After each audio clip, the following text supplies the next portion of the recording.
Let's go! You got to play better. You got to coach better. Part 2, second half, Tennessee versus Ohio State. If you want to see part 1, it's linked down below. And at the end, do you believe Tim Banks should be fired after his defense got absolutely roasted? Now, I understand that this play took a lot of heat, but I actually don't mind it. I just think Nico made the wrong decision. The first thing is Nico had been the hot hand when it comes to actually running the football, and obviously this is not Dylan Sampson. So if I'm Nico, if you look at this, hard pitch to the right and then getting vertical here, fake the right pitch and then get vertical, he's probably running for a lot of yardage here, okay? But he decides to go with the pitch. This was really well defended by Ohio State right here.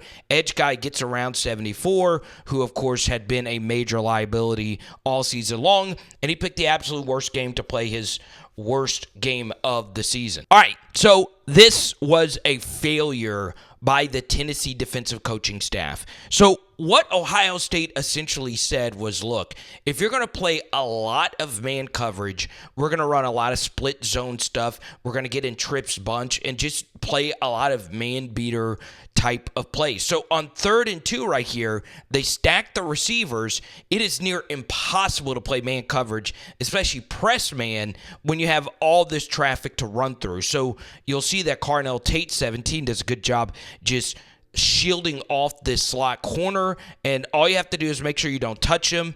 That is as well executed as you will ever see, and guess what? It's an easy rollout throw to the right. This was just the case all freaking night long for Tennessee. So many easy pitch and catch complete. All right, so guess what happens? Ohio State, 2nd and 8, they're running flood, right? Flat route, vertical, tight end running a corner, and you're always wanting to throw this second level throw. And that's exactly what happens. Tennessee now is in zone. You can see that they are playing quarters, and they are guarding against the deep over. Remember in the first film study, they got a Buka on the deep over right here. So Brooks is sitting here trying to poach that off, and guess what? Vertical here carries the corner, and that gets this wide open. It really is good execution. I think 7 right here probably should have been running to give depth. This looks like it's a blown coverage on his part because the edge defender does need to guard Henderson here in the flat. It leaves this guy wide open. The pocket is absolutely positively pristine, and yes, that is indeed too easy. That also was a near perfect call for that play right there, okay? Alrighty, so this is a major downside of playing a team of this caliber when you have such imbalanced SEC schedules, okay? So at the top of the screen right here is one of my favorite corners, Jermod McCoy. You guys have seen how many big plays he has made in the red zone, okay? But the problem is he's not seeing a receiver like Jeremiah Smith. And if you actually look at his game grades, he had a pitiful game grade in this game, and his other 2 rough game grades were against Georgia and against Arkansas, teams with really good receivers and, of course, games on the road. And right here, he just gets beat by, to me, the most talented wide receiver in college football, and he's only a true freshman, Jeremiah Smith. And honestly, that was as perfect of a throw as you will see, but Smith just absolutely cooks one of the best red zone corners you'll see. And sometimes that's just life, right? You could see at the snap, he wasn't quite ready, and he has a slow jump off the football. He's a little flat-footed, and that's a good job right here by a true freshman, swiping these arms off of him. Look at this. Bang, okay? Wasn't much, but McCoy just was not ready. You've got to get locked in, and once again, this throw was absolutely, positively butter. But, man, in these games, you need your best players to play their best, and McCoy, Alrighty, 3rd and 4. This is a big problem. I thought Ohio State did a really good job scouting out Tennessee. Man, they know on these 3rd downs that Nico really likes to stare down and throw in breakers, right? So what do?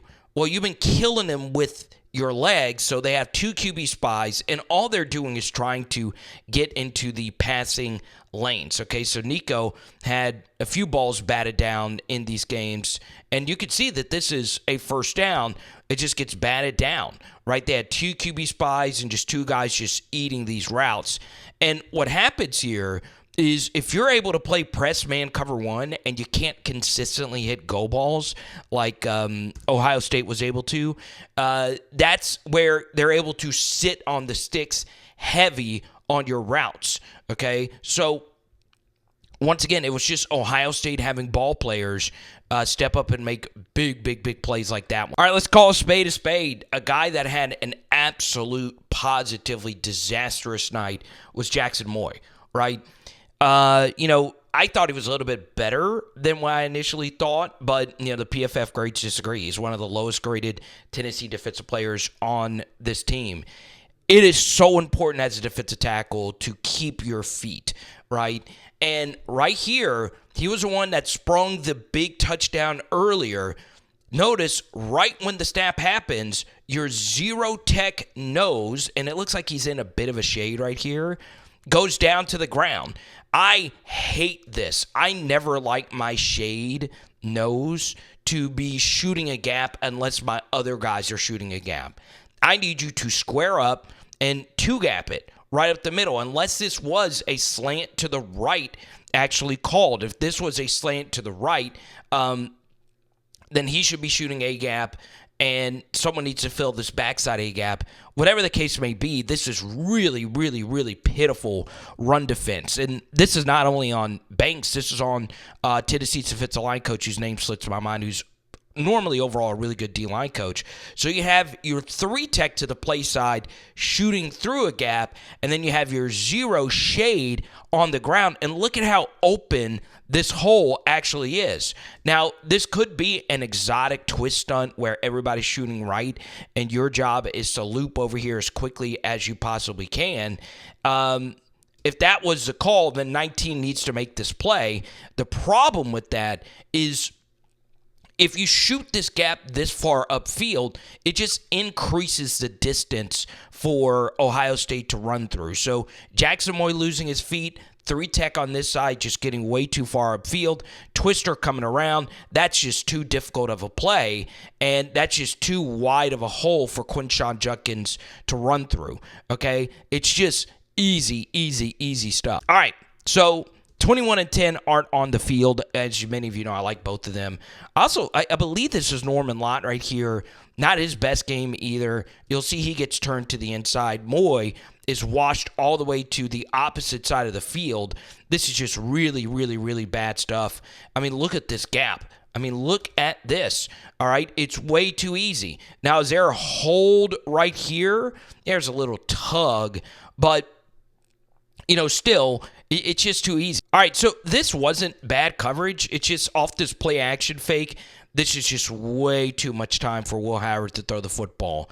I mean, this Tennessee defensive line was hyped up all season. They were just total non-factors in this game, and that allows Carnell Tate to cross field and make a big catch here. And this is just downright sexy stuff.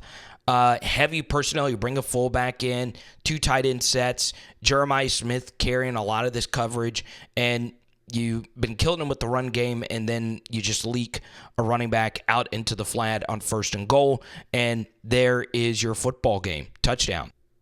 All right, so did Tennessee show some life after this? Yes, but as you can see, Ohio State clearly in pass defense right here. They don't mind giving up these rushing yards to a backup running back. So, yeah, these are just a bunch of good poetic stats. All right, so you take 74 out of the game. Doesn't really matter, okay? Right tackle right here gets caught leaning. I understand where you're going up against a good player. You want to be aggressive, but you can't be over-aggressive, all right? So you'll see he leans, sticks his head down. This has been a technique problem for Tennessee offensive linemen over the past couple of seasons, honestly. And Nico just has no shot. He has no shot, okay? Should he have stepped up and gotten through this a little bit cleaner? Sure, but he just has no shot. All right, 3rd and Murfreesboro. And this is really freaking duculous quarterback play that Nico actually turned this into something.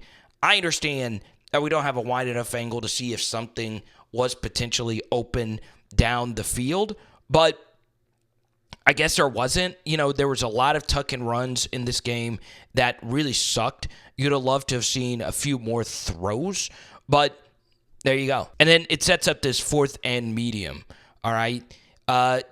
Tennessee catches a break. I'm a little shocked that Sawyer's not on the field here, or JT. So they have their backups in, so you get some good protection finally. And Nico's got a shot to make this throw, and it's a duck. Okay, was there some potential pass interference down here? Sure, okay, but man, you just got to find a way to get that done. All right, Tennessee, let's break down this rep. This is going to be a big point of recruiting for you guys. I want you to see what happens to this play side 3-tech who's actually taking the double. This is not good, okay? Now, it's very difficult. You need your DT, though, to not get blown all the way back to Maryville. Watch what happens. DT all the way, not only in Maryville, he's all the way in Alcoa. I mean, just completely wiped out of this play. But notice, 51, who's had a rough game, actually plays this really well. Setting an edge. Look at that. I mean, that's really good stuff. We just need you to finish up and actually make this play. Now, it's a difficult play, but, he can't do it, okay? Just can't do it. And he's on the ground again. Now, this is not his fault because the play side contain number 8 right here. Caleb Perry, who's a single digit, probably shouldn't be wearing a single digit. He squeezes this down, but you see what happens here. He assumes that all the running backs are in a pile, and you see he just kind of rushes in here. That should be him right here making this play. Now here's Turrentine, who trash-talked the kicker at the end of the first half. Guess what? If you're going to do that, I need you to make a play. James Pierce right here, I don't know what he's doing. He just kind of takes a foot off the gas, okay? Weird stuff on this run defense. And guess what? You have all single digits right here, not even getting a hand on them. Not good. Not good. You're getting beat into submission. Alrighty, so this next play is kind of on Nico, and it's kind of, once again, on really poor right tackle play. I kind of like this kick step right here from 66. Gets out there, but the problem, once again, is the leaning. All right? You lean far too much, and, man, honestly, it's not the worst rep. It really isn't. But in this situation, I do appreciate Dylan Sampson, obviously, toughing this out. But you see, there's no Mike Blitzers potentially coming through here. So what I would have done is told my RBs, hey, let's help out our offensive tackles going up against these 5-stars. All right. But honestly, this is not the worst. They say sacks are a quarterback stat. This ball could have been out. All right. You could see Nico, this could be out, but it takes way too long. Right. And JT, of course, makes this play because he's an absolute monster, and it's a strip. Okay. And 66 is there to pick it up. So once again, not the best protection, but there was an opportunity there to get that ball out just a half second sooner. Alrighty, Tennessee fans, I'm about to give it to you hard and heavy. Pause. Me up, he says it's pause of the years. But let's put a bow on this season. You guys asked for part 2. I really didn't want to do it because we have had so much fun together, Vol Nation. You guys taking me in. I'm not even a Tennessee fan. There you go. So, don't pay attention to these plays in the background. It's garbage time, whatever. But before I give my final opinion on the Tennessee Vols, I never, ever would have thought that my video yesterday would have triggered so many Ohio State fans. Like, it is insane. You guys in my DMs, sending me emails, all this stuff. Well, why didn't you point out this bad call, whatever? I pointed out one bad call versus Tennessee in my video last night. I did not blame anything on the officials. I pointed out one bad call. All right, the officials had really nothing to do with this game whatsoever. But Ohio State fans calling me the absolute most biased SEC content creator, whatever. I was called every name in the book, all right? You guys won. You guys freaking won. Okay, who cares if there's a pass interference or whatever? I waxed poetic about Ohio State. And guess what? Ohio State fans acting like they've never won anything before, which should make sense because you guys have not won jack squat with Ryan Day as your quarterback in 5-star classes every single year. Grow up, Ohio State fans. I'm serious. I was told you guys are the most delusional, toxic fans. I think what Kirk Herbstreit last night, I was pushing back against Kirk.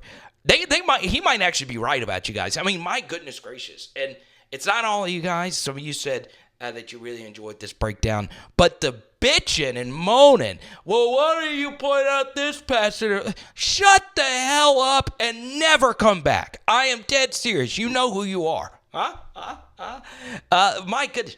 I can point out one. It was literally one bad call. Whatever. Bottom line, Ohio State was the far better team. And I still stand by what I've said all along. They are the second best team in this field. Talent-wise, they had no business losing to Michigan or whatever. And once again, Tennessee got very unlucky with this.